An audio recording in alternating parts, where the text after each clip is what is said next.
The last thing they would expect is to find a suitcase with a human body in it.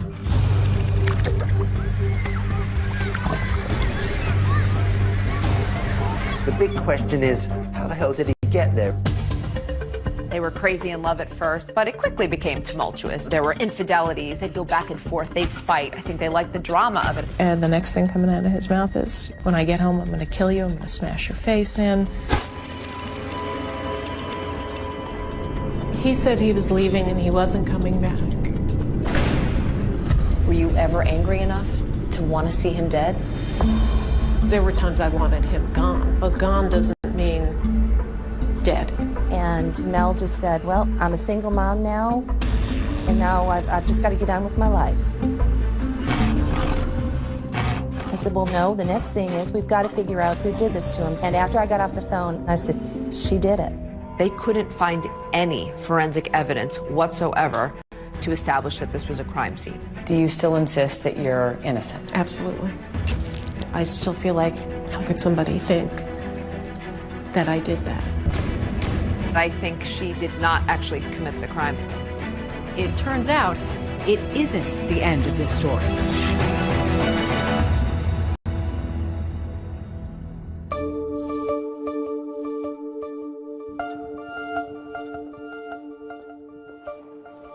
My name is Megan Sachs. I'm a criminologist at Fairleigh Dickinson University. In simplest terms, criminology is the scientific study of what causes crime and how the criminal justice system responds to crime. I've written about 25 true crime books over the years, and I think Melanie Maguire's is perhaps one of the most interesting ones and baffling.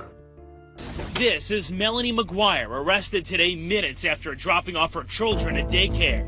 Melanie Maguire, a New Jersey nurse, was accused of killing her husband, cutting up his body and throwing it into the Chesapeake Bay.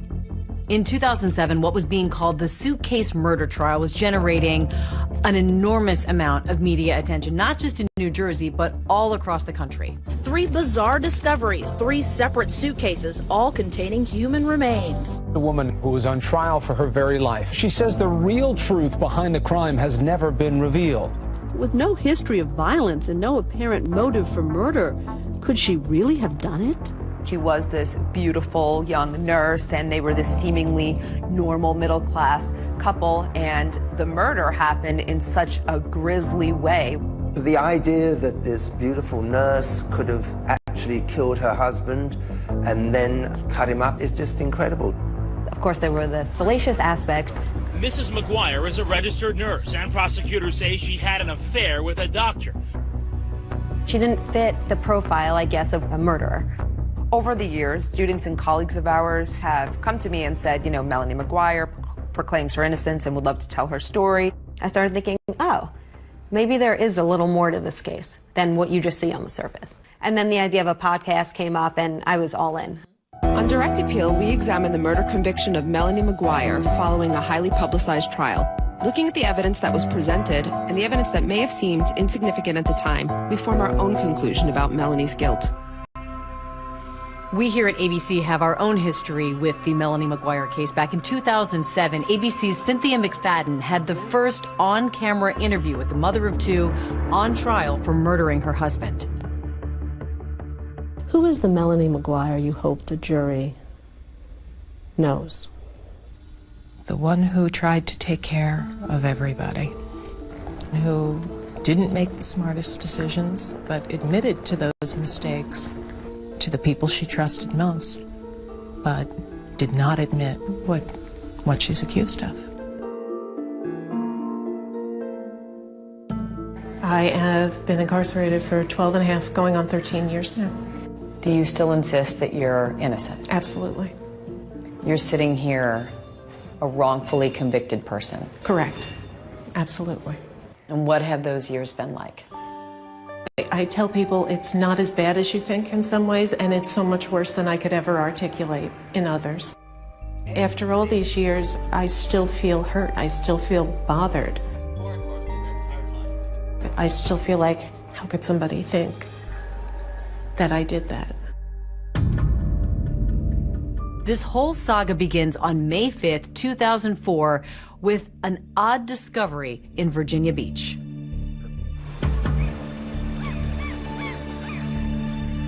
Early morning, a couple of fishermen and their kids are out on a boat by the Chesapeake Bay. Me and my friend Don Connors was going to go out fishing, and we both had days off, and D, or Don, we called him D, he said keep his kids out of school, we were going to take them fishing. So everybody was excited. We went right out through this bridge here, and if you keep on going, you'll run right into the Chesapeake Bay Bridge Tunnel. The Chesapeake Bay Bridge Tunnel is about 17.5 miles long. It really is quite astonishing.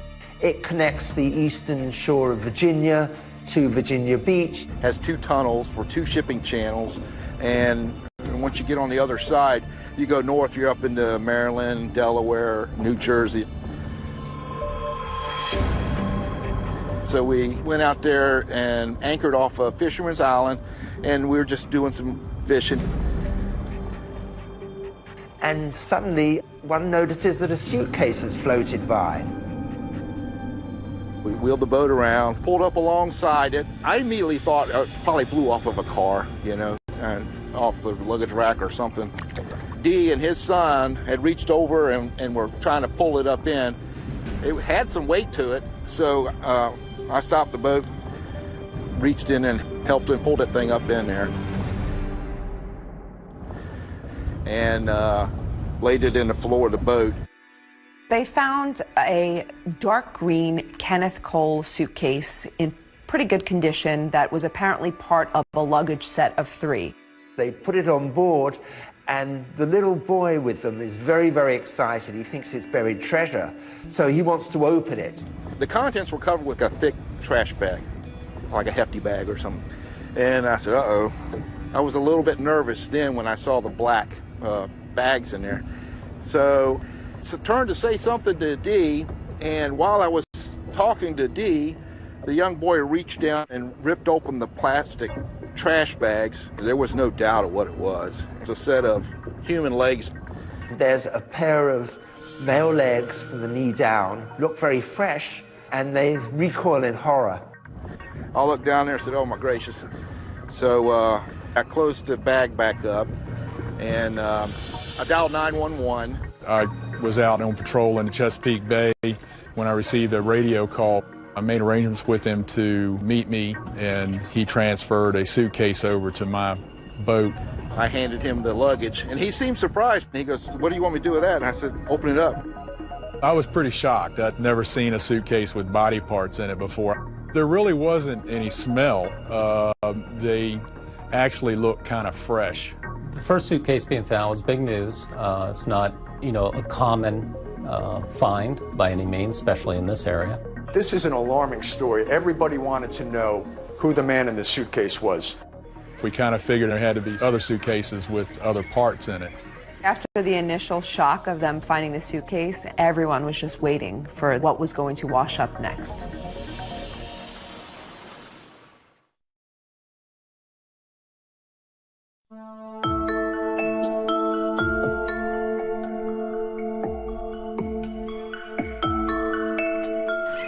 Chesapeake Bay area, there's a lot of boaters, there are bird watchers, there's Fisherman's Island, a nature sanctuary. This is really kind of a tourist, a fun area. People are going there to relax, they're going with their families. The last thing they would expect is to find a suitcase with a human body in it. It was the start of the summer tourist season, which is huge for Virginia Beach, and getting that kind of negative publicity of bodies washing up in suitcases was something they did not need. 6 days later, the student was on Fisherman's Island in the middle of the Chesapeake Bay, which is a nature preserve. And she saw a dark green Kenneth Cole suitcase. She was curious what could be contained inside, and she actually pulled a little bit of the black trash bag out of the suitcase, There was such a strong odor of decomposition that she immediately stopped and notified the refuge workers. The police, they'd been expecting this because after the first Kenneth Cole bag with the legs, they suspected there was going to be more. It was transported to the medical examiner's office in Norfolk, and that's where we actually viewed what the contents inside. Inside this suitcase would be the torso and the head of a male. The torso is still attached with the arms and the head. The head was wrapped in what looked like a medical blanket. The face was somewhat identifiable, but it had been submerged for a while, so extremely bloated. The medical examiner is able to determine that the victim's been shot multiple times. There are a couple of gunshot wounds in the torso area and one through the head. There were 2 bullets that were recovered from the body, wad cutter bullets. And wad cutter bullets are not typically used by the average person, but they are used for target practice.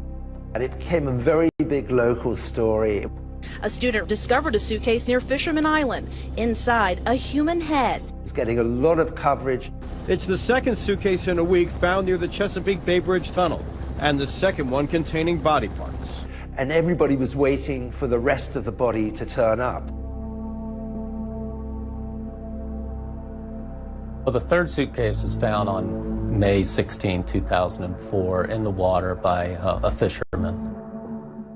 He saw the suitcase floating in the water. This third suitcase that had been in the water the longest did have some growth on it from floating in the water for so long. This suitcase contained the pelvis, so from the waist down to above the knees. Authorities realize they have to figure out who it is. Anytime you find an unknown body, the first thing you're going to do is look into missing person cases to see if the profile matches anyone who's currently missing. Because of the naval bases in the area, they're checking military records. They're checking everything they can possibly think of to figure out who this person is. One of the policemen working on it came up with the idea of getting a sketch artist in. I immediately took photographs to our sketch artist, and she was able to do a sketch for us, and we eventually released it to the media. We're hoping maybe this will give us an edge and maybe identify him sooner. Right now, he's just John Doe. May the 21st, Sue sees the picture on TV of a sketch that they had done to find out who this person was. Sue had been getting out of the shower one morning. The television was on, and as she was getting out, toweling off, she looks at the TV. This is a sketch of the body that washed ashore near the Chesapeake Bay Bridge Tunnel this month. He belongs to somebody. I mean, he's got loved ones. She thinks, oh my God, that looks like Bill. Sue was pretty sure that it was Bill McGuire. This is John and Sue Rice, Bill McGuire's good friends. Bill and John had been friends since their early Navy days. Bill was friends with Sue as well. Melanie knew Sue. The couples had vacationed together. Sue immediately calls her husband to take a look, and he's not so sure it's Bill. But Sue's convinced it is, in fact, and says, please call Crime Stoppers. He was very good friends with Mr. McGuire. He told me that Mr. McGuire lived in Woodbridge, New Jersey. He was married to Melanie McGuire, and they had 2 small children. He wanted to know more about the dynamics of Bill, why I thought it could be Bill. And the only way that I thought it could be Bill is that, yeah, he's missing too. John Rice had spoke to Cindy Lagash, who is William McGuire's sister. I got a call from Cindy. She said, John, is Billy there? And I said, no, he's not. What's going on? And she said, well, Bill and Melanie got in an argument and he left and he hadn't been heard from. He said he was leaving and he wasn't coming back. My husband was full of bluster when it came to stuff like that. He would say things like that all the time. I didn't actually believe it was the last time I was ever going to see my husband. William McGuire had, in fact, vanished. Mr. Rice and his wife, Mrs. Rice, eventually agreed to come down to the police department in Virginia Beach and view some photos. Bill had a little red mark right here, and that's what I kept zoning in on when I saw the picture. That's exactly what I zoned in on. I mean, I've known Bill for 22 years. I kept seeing that, and I was pretty certain that it was Bill. Once we had a name and approximate age, we ran him through our computer system.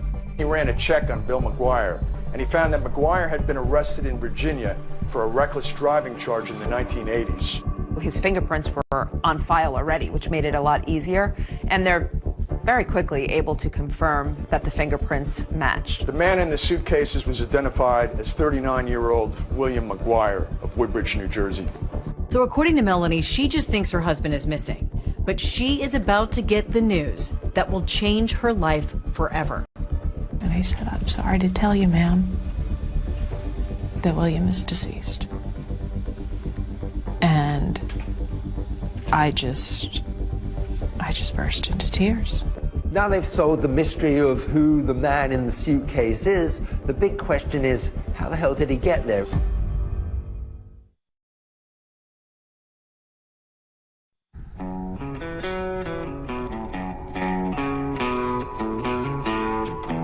The Melanie McGuire story is centered around New Jersey.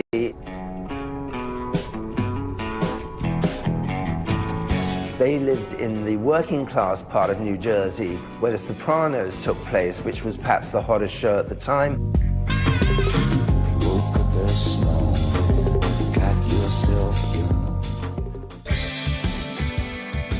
Melanie is a Jersey girl, born and raised there. Her parents are Linda and Michael Caporero. She's a great, great daughter, mother, friend, full of life, fun-loving, a good girl, never in trouble, never in trouble. Always trying to help people. She's working in the restaurants in Jersey. She's a waitress, and she met Bill McGuire. He was also a server. Bill was known as the rude waiter because he would speed people up in a jocular way, but they loved it, and he would ask for the rude waiter. What was he like? Funny, clever. He had a big heart when he wanted to. He wanted all the right things. He was very, very loyal. He was a tremendous friend. When I first met Bill, I didn't know what to make of him because he was really a practical joker and whatnot, and I thought, well, this guy could probably get on somebody's nerves with all this. But he was so funny, he just kind of overcame whatever resistance you might have to him. Melanie was a fertility nurse when I met her. Just so caring, so nurturing. She was working with women who were going through really tough times, trying to get pregnant. She was very compassionate, and her patients really loved her. What made you a good nurse? Type A personality. The way I looked at it, I was not going to be happy with anything less than the total comfort level of my patients. In 1998, Bill called John and I and told us that he wanted to bring Melanie down to meet us. Melanie, she's a really nice person to be around. Physically, she's beautiful. She's very smart. She had a lot of the same sense of humor that Bill had. When Bill was making jokes, Melanie would be right in there. He liked to razz people. She would razz him right back. He really was crazy about her. What was your relationship with Bill like in the beginning? In the beginning, it was the challenge, it was the chase. It was, we had a bit of a tempestuous relationship even before we got married. We would break up, get back together. Bill and Melanie dated for quite a while. They were crazy in love at first, but it quickly became tumultuous. There were infidelities. They'd go back and forth. They'd fight. I think they liked the drama of it. I think she thought she could make a difference in his life. I think she thought that she could maybe change him, make him happy. She truly did love him. You guys want some more champagne? Yeah. All right, let me go get a bottle. Because there's nothing in there, is there? They got married in 1999. It was probably one of the most extravagant weddings we've ever been to. Mr. and Mrs. William McGuire. Melanie on her wedding day looked absolutely gorgeous, angelic, just perfect. Both Bill and Melanie seemed like they couldn't have been happier. She was a little naughty. He was marrying a girl that he absolutely loved in a way that maybe he hadn't loved anybody before. Bill, did you put your hand up? This is the last time Bill's going to have the upper hand. Bill Bill McGuire got a $65,000 a year job with the New Jersey Institute of Technology. Bill and Melanie settle into a rented townhouse in Woodbridge, New Jersey. Woodbridge is a sprawling, densely populated township on the suburban end of New Jersey's industrial flatlands. If you're going down I-95, you're taking exit 11 to get off to Woodbridge. We were both happy, new parents, and then things changed drastically. He had a dual personality. He could be very likable, and then on the other hand, he'd be very calculating, manipulate you. He had always had issues with gambling, and he would go through periods where he would go down to Atlantic City a lot. There were times that he would just take off to AC and gamble, and you wouldn't hear from him, wouldn't know what was going on. He found he could make some money gambling. There were good times with that, and there were bad times, and there were a couple of times I put my foot down, and I said, that's it, no more. So then he would get involved in the stock market.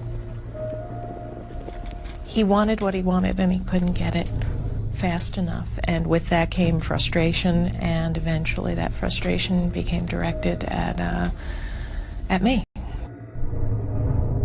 There was one particular argument over the phone where he had gotten stopped for a traffic ticket. He had an absolutely atrocious driving record, so I started to argue back, and the next thing coming out of his mouth is, when I get home, I'm going to kill you, I'm going to smash your face in. It's very difficult for me to think back on it because I actually drove off in the middle of the night, and I had left and I should have stayed gone. Why did you stay? I wasn't strong enough to leave. Did you love him? I did, and even though, now at this point, bear in mind, I'm having an affair. What appealed to you about Brad Miller? He was just very, very tender. I really tried to fight it, but I couldn't fight it. Life for the McGuires is getting a little more complicated, and then one night, it all erupts. Bill was probably the most streetwise person I've ever known, and I can tell you he never saw it coming.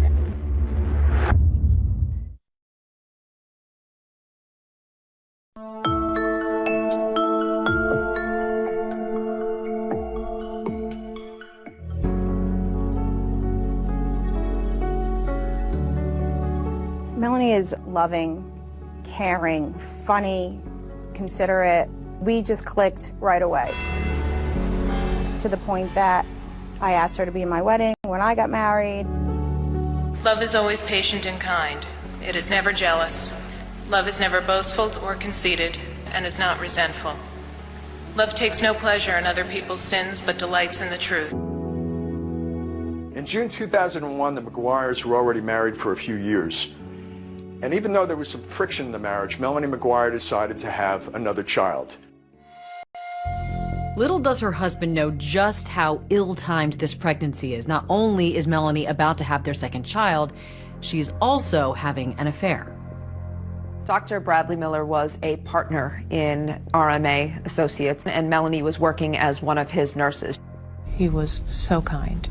I'd come back to my desk after a long meeting with a patient, and there'd be lunch sitting on my desk waiting for me. You know, there was always a little bit of flirtation, banter back and forth. Melanie was about 38 weeks pregnant, and things changed between her and Dr. Miller. I was about to go out on maternity leave, and I was sitting actually in his office at his desk. I just mentioned I have a pinched nerve in my neck, and he put his hands on my shoulders and started to rub my back.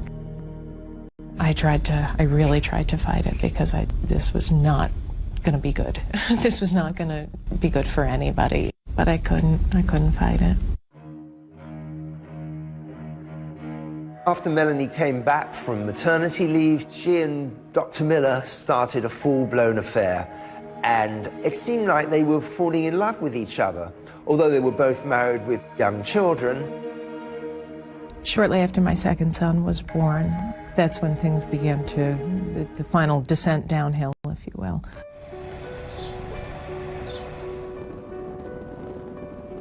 Melanie and Bill moved to the Woodbridge apartment. This is a townhome. They don't own it, they're renting it. He was constantly looking at homes. He wanted to end up buying a house before he turned 40. He did want to move down here to Virginia Beach. We took pictures of houses in our neighborhood, but Melanie just would not hear of it.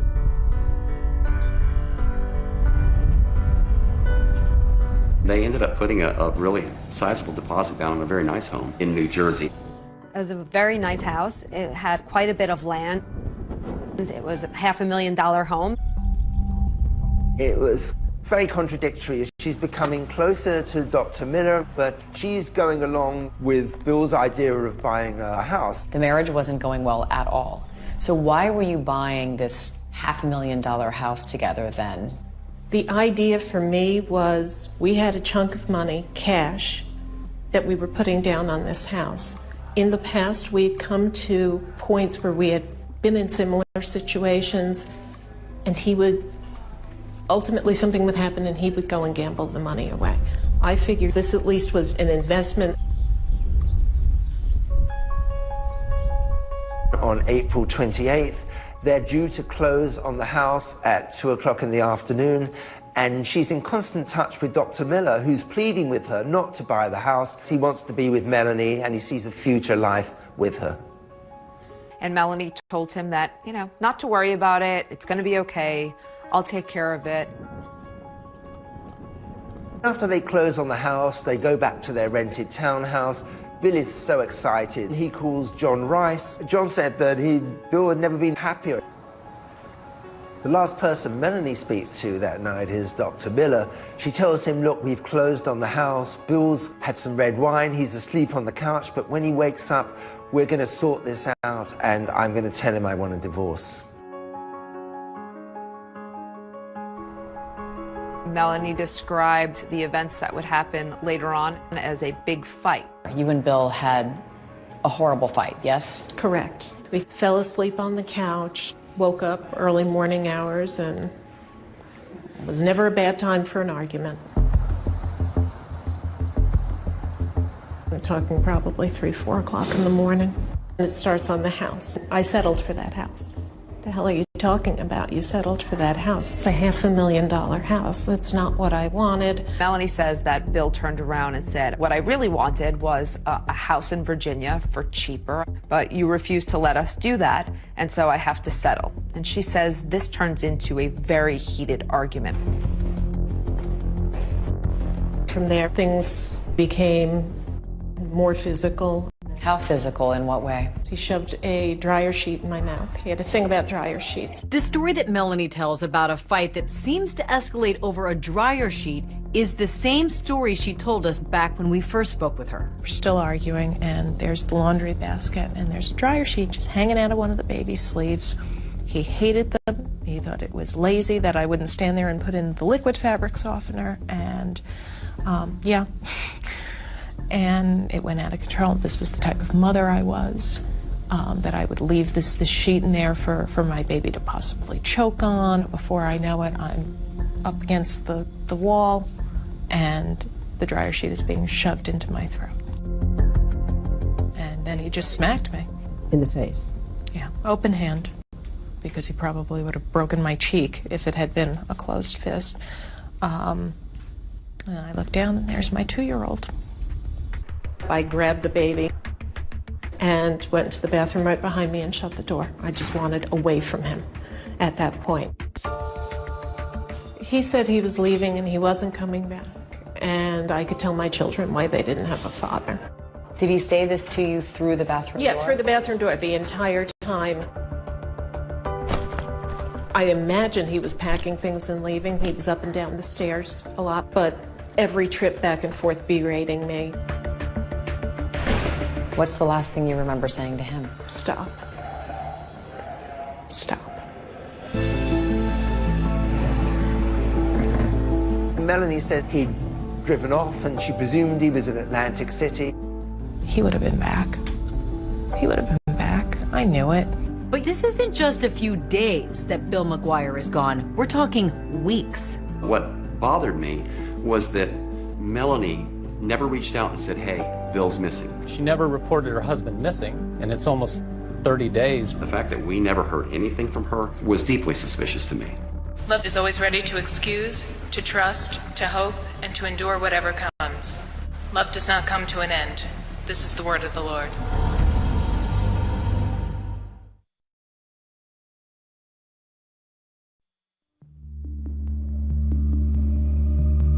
In the early morning hours of April 29, 2004, Melanie McGuire said that she and her husband Bill had a violent fight and that he left and she never saw him again. Melanie says the next day she got her kids up, she took them to daycare, and she started trying to figure out how she was going to move on with her life without Bill. And during this, the next day, the day after that, you didn't hear anything from him? No. Did you try calling him directly? No, because this is what used to happen when we fought. You know, I'd call, whether it was to tell him off or to try to apologize or what, we just end up getting back into it again. I'm done now. I'm done. She retains a divorce attorney, and at this point she does tell the divorce attorney that she has not seen her husband in a few days. And according to Melanie, the attorney advised her not to file a missing persons report. My heart broke for her. She didn't deserve, nobody deserved that. But I told her that, you know, she needed to think about herself right now. She needs to protect herself. I called a business associate of mine who was an attorney. She said, you need to get a restraining order. State your full name. Melanie Lynn McGuire. She had to go in front of a judge and give sworn statement about the incident that happened. Tell me what happened that brought you to court today for a temporary restraining order. My husband and I closed on our first house on Wednesday. That should be a positive thing, shouldn't it? Yeah, it should. He's been behaving really erratically. Ms. McGuire, you're safe here. Don't worry. Melanie explained to the judge how Bill had been violent with her. Did he hit you, ma'am? No, not until, well, I don't mean to sound like I had absolutely no part in this. I said some not nice things and slapped me. As part of the questions, Melanie was asked by the judge if she owned any firearms. Do you know if there's any weapons? Not to my knowledge. This is a sketch of the body that washed ashore near the Chesapeake Bay Bridge Tunnel this month. We're hoping maybe this will give us an edge and maybe identify him sooner.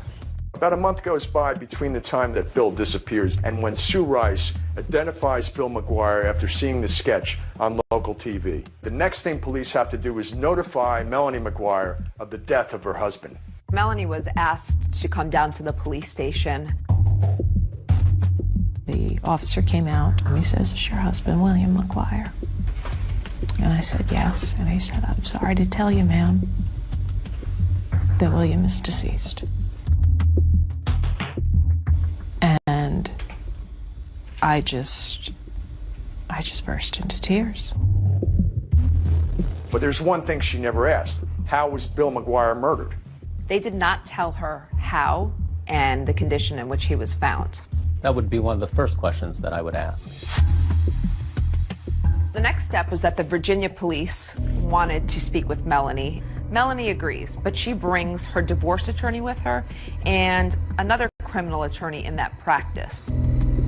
Conducting an interview with the victim's wife with two attorneys present is highly unusual. First time I have ever had that happen to me. She was nervous, she was visibly shaking, she made expressions like she was crying, but she never had a tear in her eye. I asked her if she had any luggage, and she informed us that they didn't have any matching luggage. The next day, Melanie told detectives she suddenly remembered that the McGuires did own a matching set of designer luggage. I showed her a picture of one of the pieces of luggage that we recovered in the bay, and she identified that as belonging to them. They asked what kind of person Bill was, and she said he was the kind of person that had a knack for pissing people off. She asked us, where did we find her husband's vehicle at? I told her at that point we hadn't found her husband's vehicle. And she said that probably a good place to look would be Atlantic City, New Jersey. She also informed us that her husband had a gambling problem. Did he get involved with the wrong people? That's what I would have to believe, that he had gotten himself into something, and Bill always thought he could handle everything. He was always into some kind of a deal, so I think maybe this deal was his last deal. After the interview was done that evening, we also conducted a search at their old apartment building. The apartment was empty. She had already moved out. They asked him about Bill's possessions and his clothes. We discovered that Miss McGuire had already given all of her husband's belongings away. Virginia Beach detectives find out that Melanie McGuire had given most of Bill's belongings away to a friend's cousin, and they wanted to track that man down. Eventually they did and found out that most of Bill's clothing was still in black trash bags, much like the bags that contained Bill McGuire's body parts.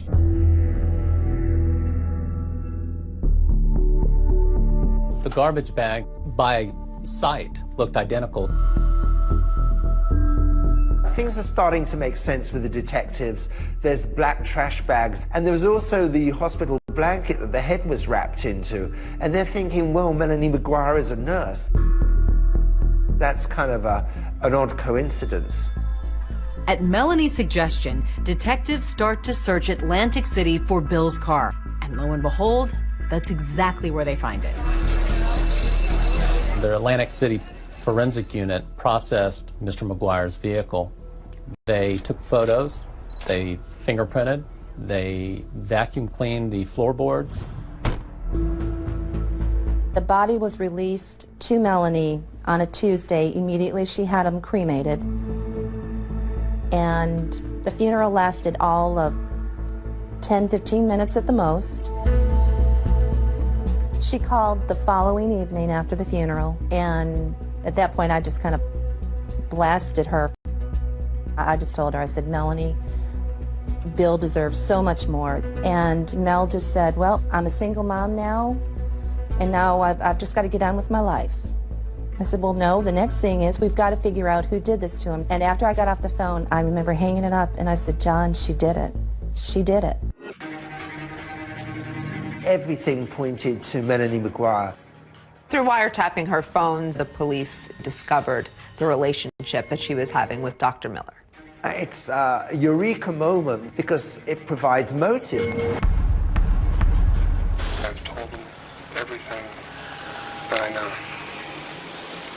But they're, they just don't. They want you to break.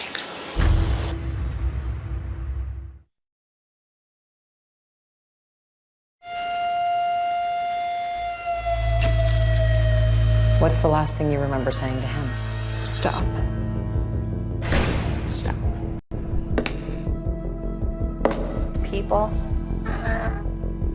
like to believe that someone was capable of committing this type of murder. Accused of cutting up his body and throwing it into the Chesapeake Bay. That the person who did that would look like a monster.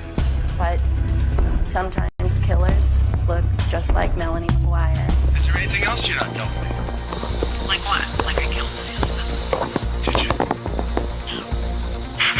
But thanks for asking. A scorched earth investigation was conducted, and the lack of evidence is resounding.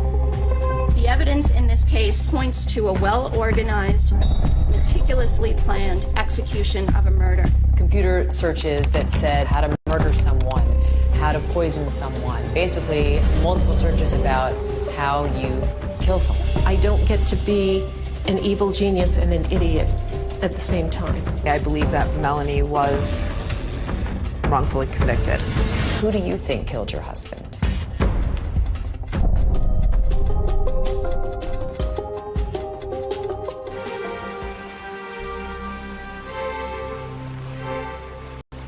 Melanie McGuire, once a married mother to 2 little boys and a fertility nurse, is today a 47-year-old inmate at the Edna Mann Correctional Facility in Clinton, New Jersey. In here, guilt and innocence is irrelevant in day-to-day life. I have 6 numbers and a letter after my name, the same as the woman on one side of me and the same as the woman on the other side of me.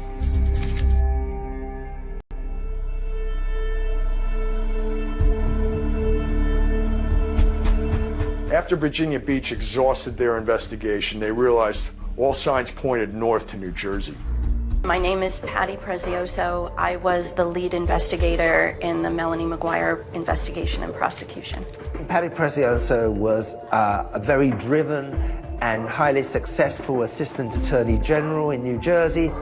You let the evidence guide you and you follow it until it's clear what happened. She was extremely competent, and it was obvious.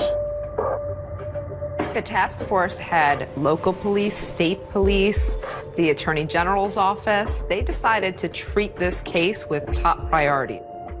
It was clear that he had been shot, and trying to find out if any of the people close to Bill owned a gun was a top priority. The detectives don't find any record of Melanie buying a gun in New Jersey, so they decide to check Pennsylvania. They knew that Pennsylvania was close, and a lot of people will go to Pennsylvania for firearms because the gun laws are more lax. There's less of a waiting period, and so you can go in and essentially walk out the same day with a firearm. It turned out that when the record check was done with Pennsylvania, a record came back that Melanie McGuire had purchased a gun. I remember plain as day when she came in, because not many women come into the shop. She filled the forms out, and then when she wrote down her occupation, that she was a nurse, that stuck in my mind, because I guess that was the first time I ever sold a gun, to a nurse. Melanie bought a Taurus 38 Special, and she bought wad cutter bullets. And that gun was purchased just 2 days before Melanie McGuire said her husband went missing. And remember, early on, Virginia detectives talked to Melanie, and she never mentioned anything to them about buying a gun. I had informed my attorneys of the purchase of the gun, and they said, well, if they ask, don't lie, but don't offer any information. And they never asked about a gun. Melanie bought the gun because Bill wanted her to buy the gun. She could get it, he wanted it. What he wanted, he got. Because Bill McGuire had a felony conviction stemming from his horrendous driving record, he was barred from purchasing firearms. You say your husband asked you to purchase the gun, but you purchased a gun just 2 days before your husband went missing. Of course, it's a coincidence. However, he was on me for a while about that, about trying to get that. And if something was happening, if he was in some sort of trouble, that may very well have been the reason why he was so intent on getting it. Once the police really honed in on Melanie, they began wiretapping her phones. Hello. Hi. The surveillance was so intense that over a 40-day period, they recorded 500 hours of her phone calls. Every time you get your head back above water. Yep. And that hand reaches out from beyond the grave. A lot of those calls were very cryptic. Hey. How you doing? I spoke to, what's his name, about shipping? Alex. I didn't want to say name. Do you understand what I'm saying? Yep. She used the phrase a lot, being cut off at the knees. At least meet with a lawyer ahead of time who might cut it off at the knees. Doesn't that look suspicious? It doesn't matter what it looks like. She was a little salty. That was her personality, though. She was a Jersey girl. A lot of them were to her boyfriend, Dr. Bradley Miller. It was very clear right from the beginning that the relationship with Dr. Miller was different. There was a change in her voice. It was a softer tone. It's a eureka moment when they realize that she's having an affair because it provides motive. Dr. Miller also becomes a suspect. So one night when Dr. Miller was leaving work, he was going to his car. The detectives came out to confront him. Dr. Miller was adamant that he had nothing to do with any crime and he didn't know anything about this. And so I think the police said, well, prove it.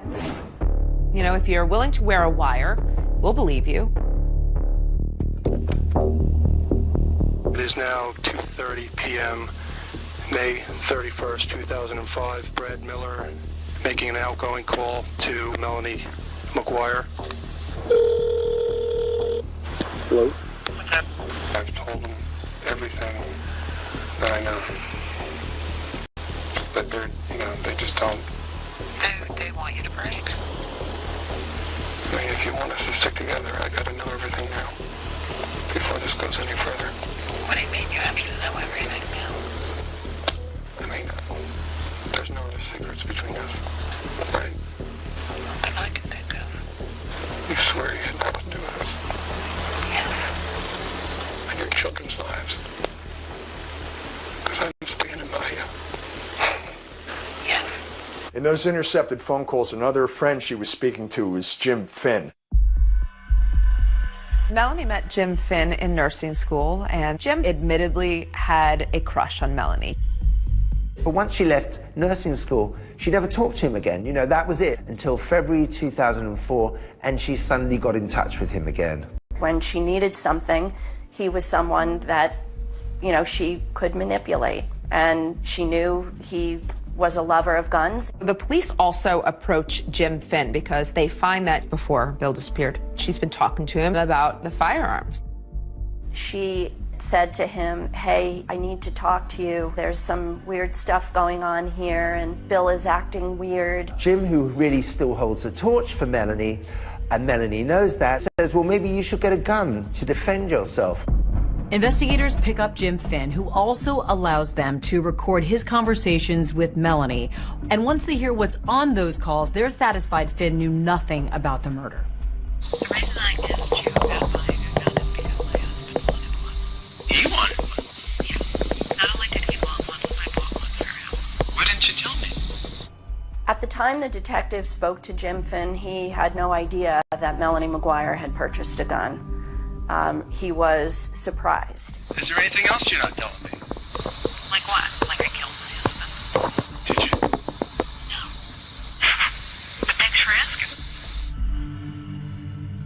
Melanie never wavers on whether or not she was involved. It is always a hard no. I want you to tell me the truth. I'm telling you the truth. I did not do it. She was under a microscope. Everything she did was being watched. Everything she said was being listened to. Melanie does something that most people would find a little suspicious. Investigators start looking at her E-ZPass records. They notice trips to Atlantic City. She knew that Bill McGuire's car was in Atlantic City because she put it there. That requires 2 drivers. So that means someone helped her. What investigators find in Atlantic City has them wondering, did Melanie have an accomplice? And if so, who was it?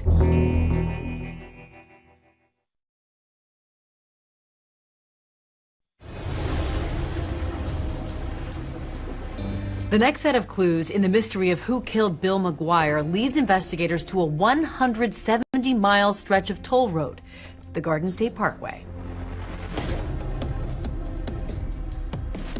With Melanie now the prime suspect, detectives start pulling her records. They try to track her movements in the days around her husband's disappearance. And one of those is her E-ZPass statement. So when investigators start looking at her E-ZPass records, they notice that there were charges for 2 trips to Atlantic City. On April 30th, 2004, just 2 days after the fight Melanie said that she and Bill had, Melanie does something that is very odd and most people would find a little suspicious. I'm starting to become more actively angry at him. And I'm thinking, that son of a bitch, I know where he is. According to Melanie, she decides that he's probably in Atlantic City gambling, so she's going to drive down there and she's going to look for his car. Absolutely not rational, but get in the car and go down there. And I'm driving down, and I take the first pass on this highway, and I see a dark sedan. There's no way. There's no way. And lo and behold, there it is. Once Melanie spots Bill's car from the highway, she decides she's going to move his car. Melanie says in the past, when they're angry at each other, it's a way of messing with each other, I guess you could say. Pull off onto a little side street, and I parked my car, and it was like Mission Impossible. Scooted up to the car, got in, started it, and drove away. And where'd you put it? What I believe to be the Flamingo Hotel. What Melanie said was, I was going to move his car to the seediest part of town, the most annoying for him to find.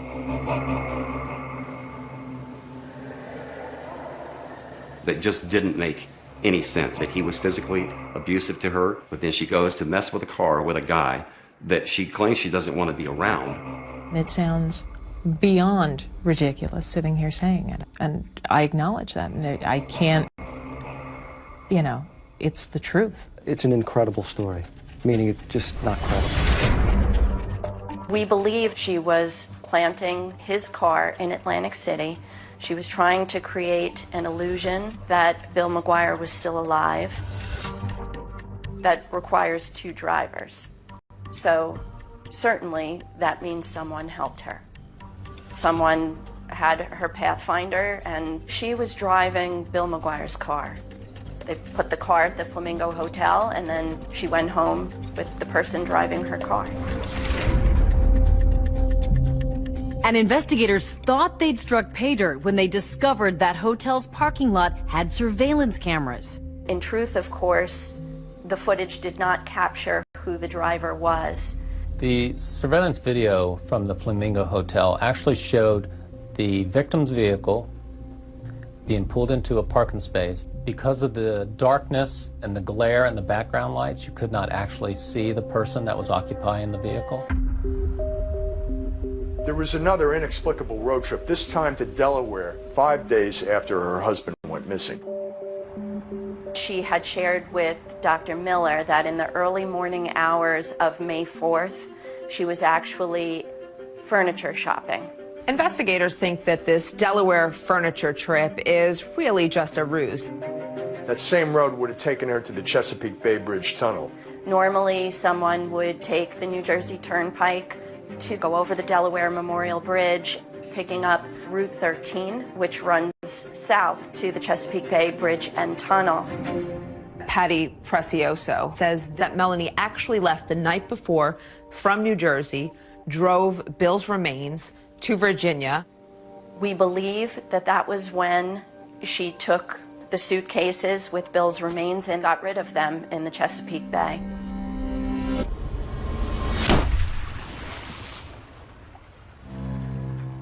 And the first suitcase turned up the very next day. But of course, Melanie thinks this theory is preposterous. Virginia Beach is another 450 miles from Delaware. So, I mean, you're talking about hours, and there just isn't enough time.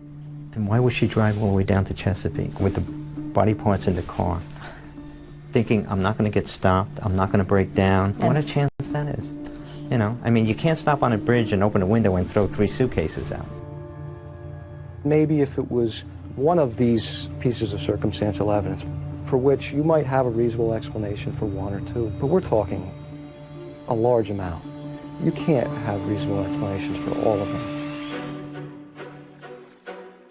It's a mountain, and it's a lot of coincidences, and that's absolutely.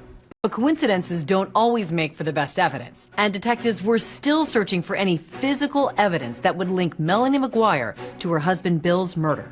Where is the proof? Where is the forensic evidence? The task force is convinced that Bill was murdered and dismembered at their townhouse in Woodbridge, so they concentrate on that. They went back 4 to 5 times to search for any evidence. They did everything that you would typically think of, right? They brought in the luminol, pulled down parts of the walls, they pulled out the piping, pulling floorboards up. They really turned this place upside down a number of times. They were trying to find bullets, traces of blood, and nothing ever came up. Couldn't find any forensic evidence whatsoever to establish that this was a crime scene. I don't know how you would dismember a body and effectively clean that up. Despite that glaring lack of physical evidence, investigators still believe the circumstantial evidence is enough, and they arrest Melanie McGuire. So surreal. Day like any other, getting the kids off to daycare. We surveilled her to the school, waited for her to drop her children off. Walking out of the building. I'm not even off the curb. Melanie McGuire, can you come with us, please? I knew. 2 years and 10 months after the first suitcase washed up, the trial against Melanie McGuire commences in Middlesex County, and it was a sensation. The evidence will show that while Bill was engrossed in purchasing the house, the defendant was very busy planning his death. There is no proof that Melanie McGuire murdered her husband. The prosecutor said either Melanie McGuire is guilty or she's the unluckiest woman in the world.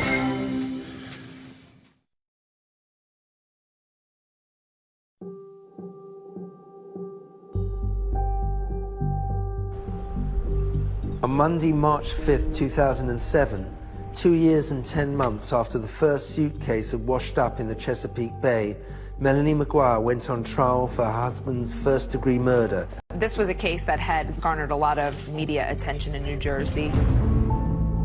It had all the elements that it was going to be a salacious trial. The judge let us know that the trial was going to be televised. Let's bring a couple of experts into the conversation to help us sort through yesterday's evidence. It made people act differently. I think Melanie loved the idea that she was the center of attention. She seemed very relaxed, much more relaxed than I would have been. It was a double-edged sword, because if she sat there, more stoic, she looked nasty or she looked mean. And then when she was being more upbeat and talking to people, oh, well, she's joking around at her own trial. There was nothing she could do that wasn't going to be criticized. By the time Melanie McGuire gets to trial, she's hired Stephen Tirano and Joe Tacopina to represent her. Joe Tacopina was a high-profile celebrity attorney. Joe Tacopina. Joe Tacopina. Joining me now, Joe Tacopina. He's the attorney for Alex Rodriguez. He feels just as comfortable in front of a TV camera as in front of a jury. A scorched earth investigation was conducted, and the lack of evidence is resounding. The evidence in this case points to a well-organized, meticulously planned execution of a murder. Is that a fair description of you? Were you somebody, if you were going to do something, you were going to do it all the way? Correct. And I would counter that argument with, if that's the case, then I would have been sure to not include blankets that could be traced to me, my own luggage. I don't get to be an evil genius and an idiot at the same time. They're not going to be able to tell you where William McGuire was killed, how he was killed, when he was killed. The defense were really trying to play to the jury that Bill was a major gambler and he may have owed thousands and thousands of dollars. He was a big gambler because he gambled beyond his means. When you have money out on the street and you're behind and you're not making payments, you know what happens? You get shot here and you get shot here. As prosecutors start laying out what they believe Melanie McGuire did to Bill, it all starts with something they found in his car after it was processed in Atlantic City. When investigators first recovered Bill's car, they found a bottle of chloral hydrate, a red liquid, and also a syringe in it. State's Exhibit 983. Do you recognize that? Yes, that's the vial we dispensed the liquid in. Chloral hydrate is, have you ever heard the term slip somebody a Mickey? It's the Mickey. It's what it is. It's almost like a knockout drug. They do a lot of investigating on this chloral hydrate, and eventually they find out that it was purchased the morning that Bill disappeared. Somebody dropped off this prescription for chloral hydrate at the Walgreens pharmacy, which is just down the road from where Melanie's children went to preschool. But the prescription pad was that of Dr. Brad Miller, who was Melanie's boss. So the light bulb goes off and they're thinking right away, clearly Melanie had access to this prescription pad. She used it, she filled it. Chloral hydrate was necessary for this defendant to have control, and even more importantly, it was necessary to her that Bill McGuire had no control. Dr. Miller looked at the prescription and he said, "That's not my signature, and it appears to be Melanie McGuire's handwriting." Prosecutors also focused on what they said Melanie was doing in the days before her husband's disappearance. For that, they looked at the McGuire's home computer. We had it forensically examined. And it really was just astounding seeing what the internet searches were for. Can you describe the searches that you recovered? How to purchase guns illegally, how to commit murder, and undetectable poisons was searched. It didn't look good. It looked like someone was searching how to, sedate someone or how to kill them. I'm a nurse. I was a nurse. And I don't need to look up things like that. If I wanted to look for something like that, I have a PDR, Physician's Desk Reference. I have a book that I can look in that doesn't leave an internet history. But both Melanie and Bill use this computer.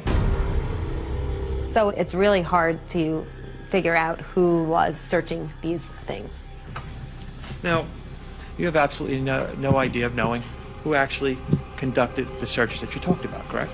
No, I don't. One of the things we can say for certain is that your husband didn't commit suicide. He didn't shoot himself. He wasn't able to carve his own body up. And yet there's a suggestion from the defense that some of the online searches were things that he was in fact doing, not that you were doing. It wasn't me.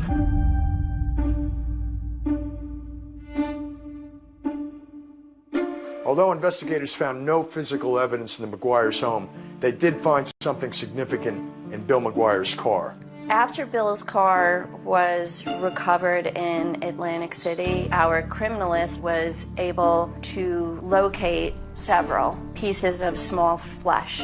These pieces of flesh are an artifact of Bill McGuire's body being disarticulated. The phrase was used, human sawdust. Human sawdust is a term that did not exist until this case, as I understand it. I found particles that, to me, look like it could be possibly human tissue. DNA results indicated that the flesh belonged to Bill McGuire. What this really was a few pieces of microscopic skin cells that were a little bit deeper than the skin we passively shed. Could those tissues, the tissue that you looked at, be shed from a live human being? It cannot be shed from a live human being. It's not a typical shedding process at all. Their theory was that this nurse, who was kind of so meticulous, had somehow just forgotten to wipe the bottom of her shoes, that she accidentally tracked these human sawdust particles of Bill's body from the house to the car. Thank you, Your Honor. There were 81 witnesses in 7 weeks. Good morning, Dr. Miller. Good morning. Dr. Miller was the testimony that everyone was most anticipating. He was going to be the big star of the trial. I was having an affair, and my whole life turned upside down. Were you in love with the defendant?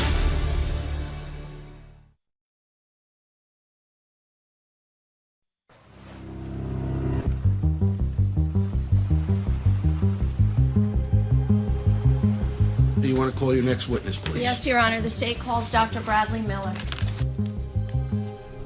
The most anticipated day of this trial is when the man whom Melanie McGuire had a 3-year affair with, Dr. Bradley Miller, took the stand. Everybody knew that that was the prosecution's star witness, and the court was filled. And when you saw him, what was your feeling? How could you? How could you? Dr. Miller was in a very difficult spot. He and his family had gone through a very difficult time, and it was just made clear to him, just take a deep breath and make sure you tell the absolute truth. Can you describe to the jury what was your relationship with her? We worked together. She was an excellent nurse. She took very good care of the patients. They all loved her. Sir, did there come a time when your relationship with Miss McGuire got more intimate? Yes, it did. It was towards the end of her second pregnancy. She was about 38 weeks pregnant.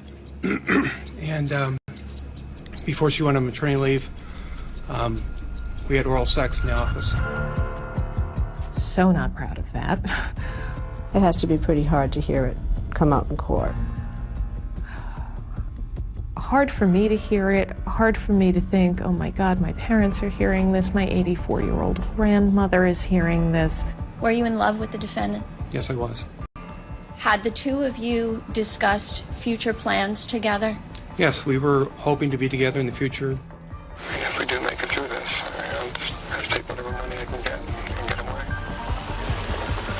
With Dr. Miller on the stand, prosecutors were able to score some points because there were certain things that Melanie never told Dr. Miller. Did the defendant ever tell you that she purchased a gun? No, ma'am. I had no knowledge of her purchasing the gun, no.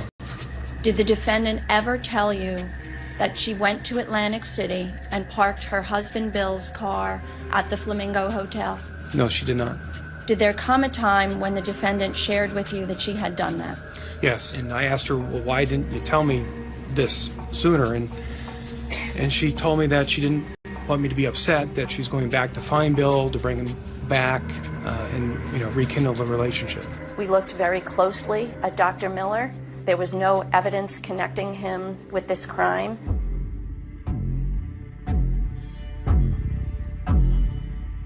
This is in reference to consensual recordings between Brad Miller and Melanie McGuire. You agreed to consensually record a conversation with the defendant. Yes, I did. Prosecutors really wanted the jury to hear those intercepted calls so they could get a sense that maybe her desire to be with him was the motive for the murder. During the calls, Dr. Miller spoke about their future together, probably prompted by detectives. After a divorce, and she gets half the money, I mean, it'd still be something to live on. The understanding between us had always been that the children came first. And he starts talking about divorce and a future and moving forward, and I even say on the tape, why are you talking like this all of a sudden? I'm confused because you've been the one to address to me that we have to wait and see how everything plays out. The defense was also able to score some points with those recordings, which called into question Dr. Miller's character. At the time of those secret recordings, he was still having an intimate relationship with her. After you tape recorded her, sir, you then had additional intimate relations with her, correct? Yes, sir. Did you tell her that, by the way, that you had tape recorded her? No, I did not. I think that was damaging to his character and was a very big turnoff to the jury.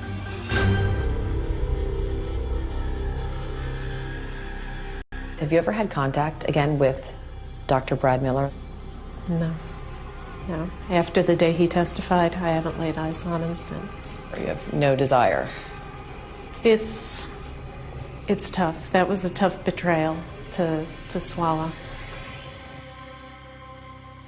What matters is whether the state, and the burden is on me and I welcome it, whether the state has proved each and every element beyond a reasonable doubt. When you combine the computer searches, the prescription for chloral hydrate on prescription pads that the defendant used, and then you have the victim found inside their matching luggage, the bullets consistent with the gun that she purchased. It was a mountain of evidence. There's no question in my mind that she did it. I also don't believe that she acted alone. Now, who helped her? Paddy Precioso told the jury that there was a very, very good chance that Melanie had an accomplice. Although he was never charged, investigators took a hard look at Melanie's stepfather, Michael Caporero. The prosecutor needed somebody, so they focused in on me. Anything they wanted, we gave them.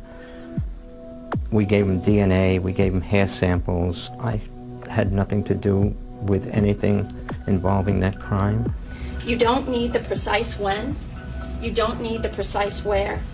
You don't have to find that she pulled the trigger. You don't have to find that she had hands-on physically in regards to his death. Well, boy, that leaves a lot of speculation out there for the jury. You can't guess someone into prison for the rest of their life. The jury goes into deliberation, and Melanie and her family are waiting on pins and needles. I was very concerned. I think we all as people like to believe that if someone was capable of committing this type of murder, that the person who did that would look like a monster. But Sometimes killers look just like Melanie McGuire. The day the verdict was read, the atmosphere in the courtroom was just electric. Has the jury reached a verdict in this case? Yes, Your Honor.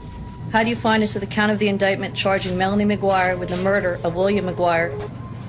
Guilty. I just remember seeing her collapse. I remember grabbing Joe's arm, and I remember feeling my legs just kind of go out from under me. She's alternating between I didn't do it, and my babies, and referring to her two children.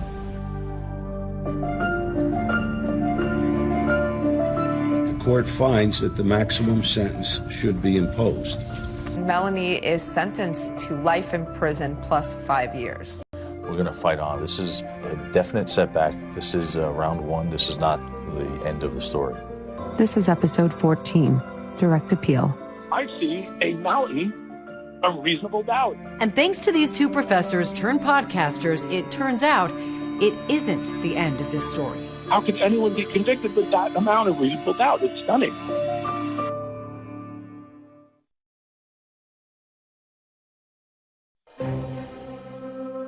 After sentencing, Melanie McGuire was taken to the Edna Mann Correctional Facility in Clinton, New Jersey. Her new home would be a 6 by 9 foot cell. It's just beginning for us now. We'll never give up. We will never, ever give up for her until the truth comes out. On Direct Appeal, we examine the murder conviction of Melanie McGuire. This is a prepaid call from Melanie McGuire, an inmate at Edna Mann Correctional Facility.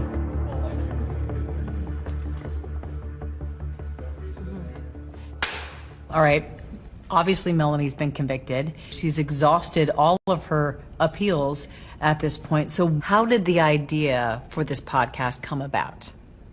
Melanie McGuire was looking to speak with someone about her story because she had done really poorly in the court system, and I think she was frustrated. And after visiting with her the first time, I was like, this is a story. This is important.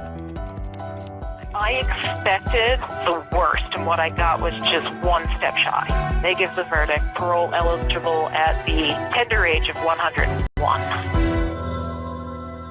It was very difficult. It was reliving it. This was the first time somebody was basically saying, we hear you.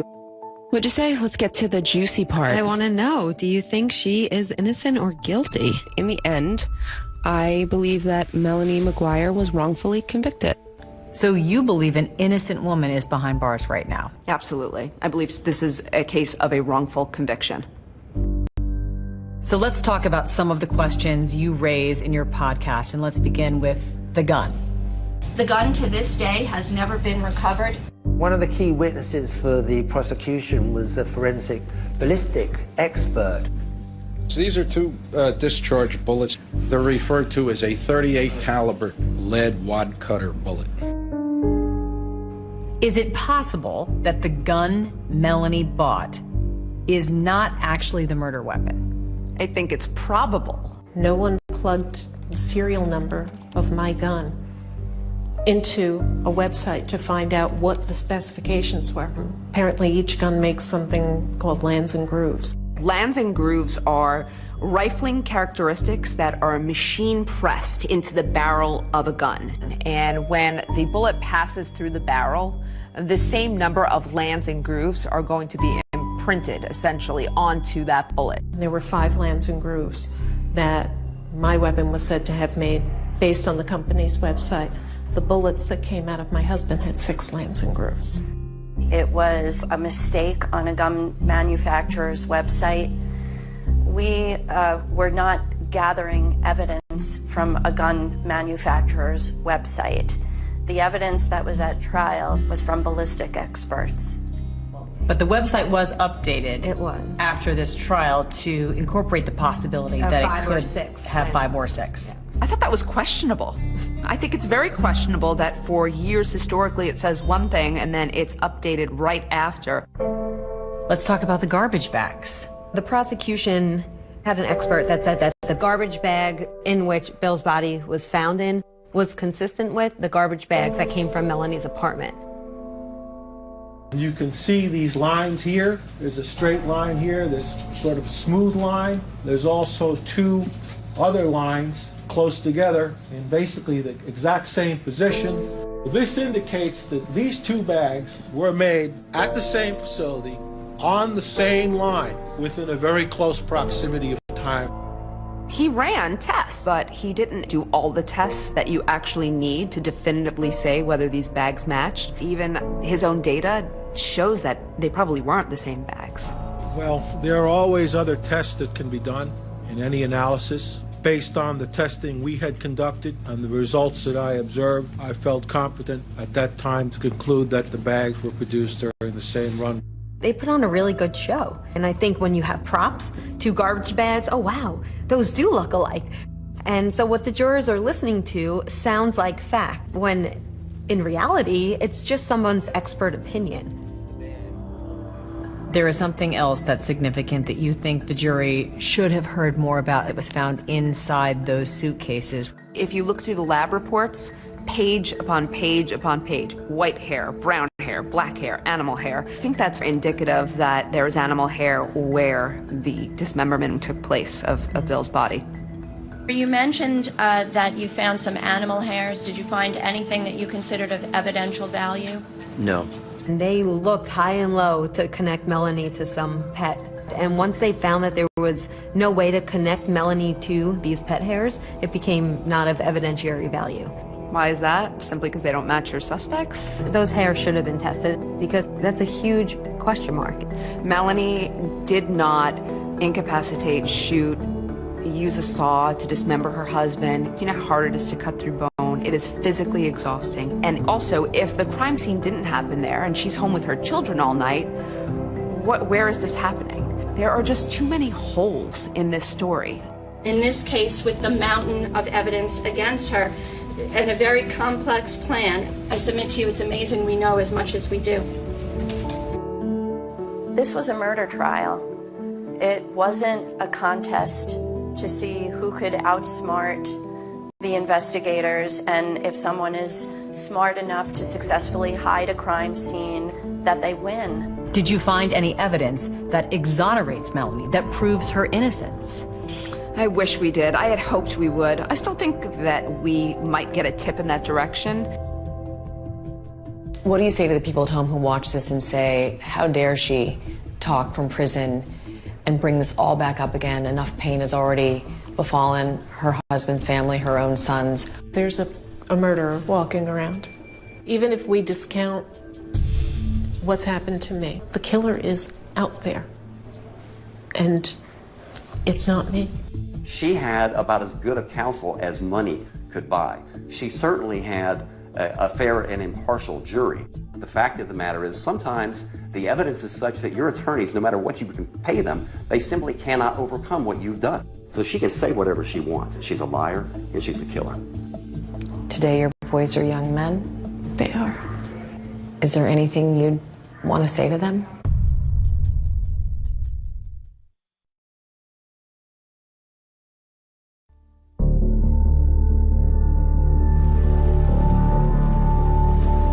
There will always be questions about this case that we may never have the answers to, like if Melanie McGuire did kill her husband, why did she drive more than 300 miles to get rid of his remains in the Chesapeake Bay?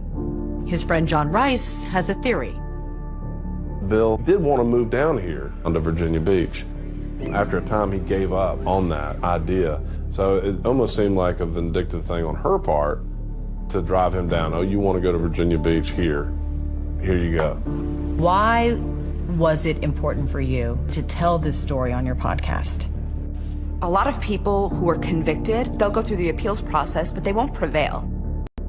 If we can investigate this, provide any type of assistance, we're possibly remedying some of the harshest parts of our system. There are times when podcasts and media can shine a light where what the government did was not right. This is not one of those cases. A 39-year-old man lost his life before he got to see his children grow up. You have 2 little kids. Yep. That's the hardest part. Knowing that When I see my children, when I hug them goodbye, it could be the last time. Ultimately, the courts would award custody to Bill's sister, Cindy Lagoche. Melanie has had no contact with them. Today, your boys are young men. They are. Is there anything you'd want to say to them? Make up your own mind. Don't accept what you're just being told on the surface. Dig. What is your level of hope that one day you might walk out of here? I'm terrified to hope, because to have it thwarted in here, it's absolutely soul-crushing. Bill McGuire was the father of 2 small children. He was a brother, he was a friend, and his life got cut short. I think Bill deserves to be remembered as a fantastic friend, a dad who loved his boys. He didn't deserve this. Nobody deserves that. No one.